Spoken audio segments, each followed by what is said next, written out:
ঢাকা কেন্দ্রীয় কারাগারে শেখ মুজিব হত্যার দায়ে দোষী সাব্যস্ত মোহাম্মদ বজলুল হুদা সহ অন্য 4 জনের ফাঁসি কার্যকর করা হয়। হ্যালো প্রিয় দর্শকবৃন্দরা, বাংলা নিউজ চ্যানেলে আপনাদেরকে স্বাগত। বাংলাদেশ থেকে আওয়ামী লীগ চিরতরে বিদায়। আওয়ামী লীগ আর বাংলাদেশের রাজনীতি করতে পারবে না, হাইকোর্টের নোটিশ। এবং শেখ হাসিনা ঢাকা কারাগারে ঢুকে বজলুল হুদাকে খুন করার অভিযোগে মামলা। খুনি শেখ হাসিনা বাংলাদেশের কোনো জায়গা নেই। আসুন সম্পূর্ণ ভিডিওটি সামনে দেখে চ্যানেলটি সাবস্ক্রাইব করে সাথে থাকবেন। ধন্যবাদ। সালে ঢাকা কেন্দ্রীয় কারাগারে শেখ মুজিব হত্যার দায়ে দোষী সাব্যস্ত মোহাম্মদ বজলুল হুদা সহ অন্য 4 জনের ফাঁসি কার্যকর করা হয়। 28 জানুয়ারি 2010 সালে ঢাকা কেন্দ্রীয় কারাগারে শেখ হাসিনা তাকে নিজ হাতে গলা কেটে হত্যা করে। মাদার অফ মাফিয়া কুখ্যাত কসাই শেখ হাসিনা সে নিজ হাতে মেজর বজলুল হুদাকে জবাই করেছে। যেভাবে সাধারণত আমরা কোরবানির সময় গরু জবাই করে থাকি, ঠিক একইভাবে সে বজলুল হুদাকে কারাগারের মধ্যে জবাই করে। কিন্তু কেন সে এমনটা করেছিল সেটা জানতে হলে আমাদের একটু পেছনে ফিরে দেখতে হবে।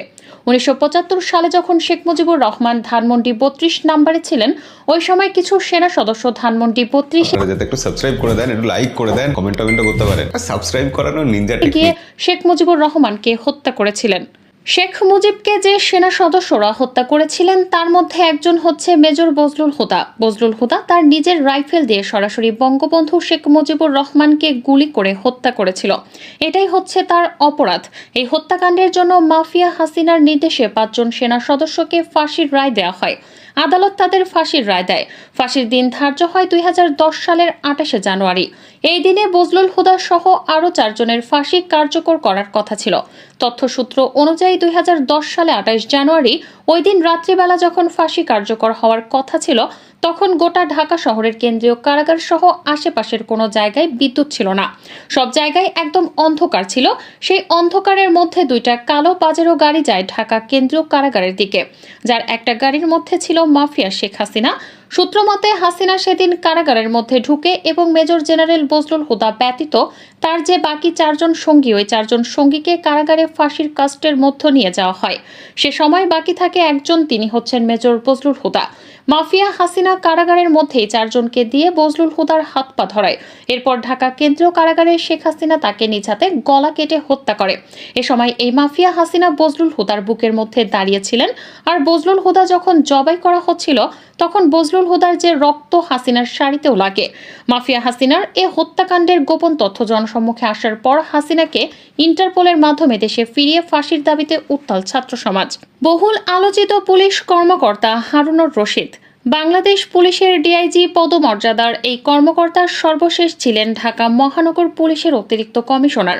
সরকারি স্কেল অনুযায়ী 3য় গ্রেডের চাকরিজীবী হিসেবে সর্বসাকুল্যে বেতন 80,000 টাকারও কম।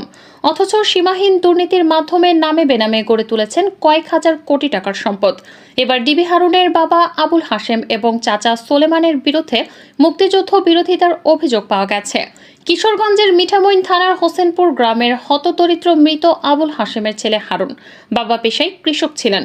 মুক্তিযুদ্ধকালীন হারুনের বাবা আবুল হাশেম, চাচা সোলেমান এবং কুরবান আলী বাদশাহ মোল্লাদের নেতৃত্বে পাকিস্তানি মিলিটারিদের সহযোগিতা করতেন।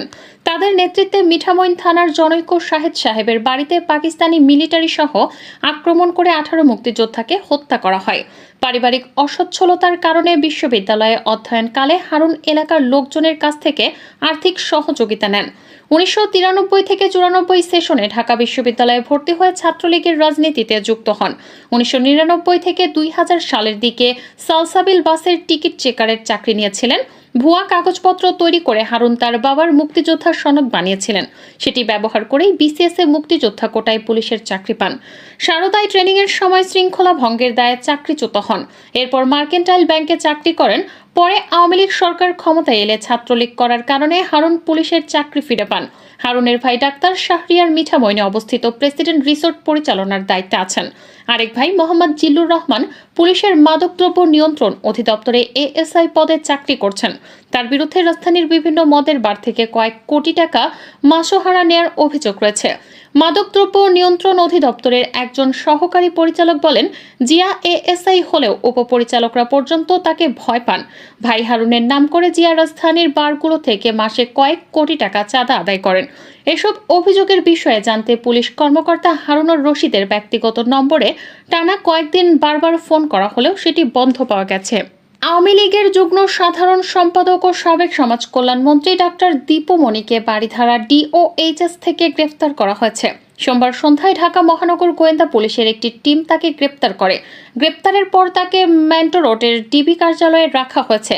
চাঁদপুরের একটি মামলায় তাকে গ্রেফতার দেখানো হতে পারে বলে প্রাথমিকভাবে জানা গেছে।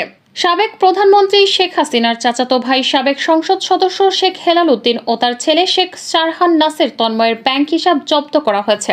সেই সঙ্গে তাদের মালিকানাধীন ব্যবসা প্রতিষ্ঠানের ব্যাংক হিসাবের লেনদেন স্থগিত করা হয়েছে। বাংলাদেশ ফাইন্যান্সিয়াল ইন্টেলিজেন্স ইউনিট দেশের ব্যাংক ও আর্থিক প্রতিষ্ঠানের কাছে এ সংক্রান্ত নির্দেশনা পাঠিয়ে অ্যাকাউন্ট জব্দ করতে বলেছে। এদিকে সেনাবাহিনীর চাকরিচ্যুত সাবেক মেজর জেনারেল জিয়াউল আহসানের ব্যাংক অ্যাকাউন্ট জব্দ করেছে। একই সঙ্গে তার স্ত্রী, সন্তান এবং তাদের মালিকানাধীন ব্যবসা প্রতিষ্ঠানের ব্যাংক হিসাবের লেনদেন স্থগিত করেছে। ছাত্র জনতাকে নির্বিচারে হত্যার দায়ে আওয়ামী লীগকে নিষিদ্ধ নিবন্ধন বাতিল চেয়ে হাইকোর্টে একটি রিট করা হয়েছে। রিটটি করেছেন মানবাধিকার সংগঠন সারদা সোসাইটির পক্ষে নির্বাহী পরিচালক আরিফুর রহমান মুরাদ ভূঁইয়া। রিটে যেসব প্রতিষ্ঠান শেখ হাসিনার নামে রয়েছে সেগুলোর নাম পরিবর্তনও চাওয়া হয়েছে।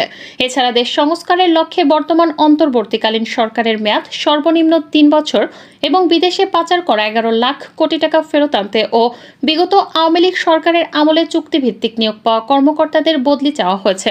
দুর্নীতির বিরুদ্ধে কঠোর পদক্ষেপ নিতে যাচ্ছে অন্তর্বর্তীকালীন সরকার। দুর্নীতিবাজদের গ্রেপ্তার ও কালো টাকা উদ্ধার করতে দ্রুতই যৌথ বাহিনীর মাধ্যমে সাঁড়াশি অভিযান শুরু করার পরিকল্পনা রয়েছে সরকারের। জানা গেছে, যৌথ বাহিনীর সমন্বয়ে এই অভিযান পরিচালনা করার কাজ গুছিয়ে এনেছে সরকার। বিভিন্ন মন্ত্রণালয় ও জেলাভিত্তিক দুর্নীতি বিরোধী টাস্ক ফোর্স গঠন করার চিন্তাও রয়েছে নতুন দায়িত্ব নেওয়া এই সরকারের দায়িত্বশীল কয়েকটি সূত্র গণমাধ্যমকে বিষয়টি নিশ্চিত করেছে। এদিকে সামাজিক যোগাযোগ মাধ্যমে নেটিজেনরা বলছেন, খুব দ্রুত সন্ত্রাস দমন ও দুর্নীতিবাজদের ধরতে সাঁড়াশি অভিযান চালালে দেশে স্থিতিশীলতা ফিরবে। তবে বিলম্বিত অভিযান দুর্নীতিবাজ ও অপরাধীদের রক্ষার সুযোগ করে দিতে পারে। উল্লেখ্য, 2007 সালের 11 জানুয়ারি সেনা সমর্থিত ডক্টর ফখরুদ্দিন আহমেদের নেতৃত্বাধীন তত্ত্বাবধায়ক সরকার দায়িত্ব গ্রহণের পরপরই সন্ত্রাস ও দুর্নীতির বিরুদ্ধে সাঁড়াশি অভিযান পরিচালনা করেছিলেন। সে সময় দুর্নীতিবাজদের মধ্যে ব্যাপক আতঙ্ক দেখা দিয়েছিল। দুর্নীতিবাজদের অনেকেই রাস্তায় গাড়ির টাকার ব্যাগ ফেলে পালিয়ে যাওয়ার ঘটনা ঘটেছিল সেই অভিযানের ফলে। এর আগে 1996 সালেও বিচারপতি হাবিবুর রহমানের নেতৃত্বাধীন তত্ত্বাবধায়ক সরকার এসে একই ধরনের অভিযান পরিচালনা করেছিলেন। সে সময় অনেক দুর্নীতিবাজ